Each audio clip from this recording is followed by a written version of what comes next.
வவுனியா வளாக ஊழியர் சங்கம் அனைத்து பல்கலைக்கழக ஊழியர் சங்கம் இன்றைக்கு மேற்கொள்ளுற அடையாள வேலைநிறுத்தத்தில் நாங்களும் பங்கு கொள்கிறோம்.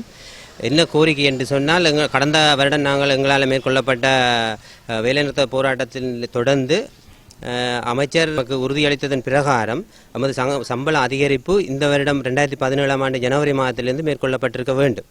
ஆனால் அவ்வாறு செயற்படுத்தப்படாததை கண்டித்துத்தான் இந்த அடையாள வேலைநிறுத்தத்தை நாங்கள் மேற்கொள்கிறோம். இன்றைக்கு இலங்கையில் இருக்கிற எல்லா பல்கலைக்கழகங்களும் இந்த அடையாள வேலைநிறுத்தத்தில் கல்விசாரா ஊழியர்கள் மேற்கொண்டிருக்கிறார்கள். இன்றைக்கு பல்கலைக்கழக மானியங்கள் ஆணைக்குழுக்கு முன்னாலும் ஒரு பிக்கெட்டிங் கொண்டு இன்றைக்கு 12 மணிக்கு நடைபெறுகிறது.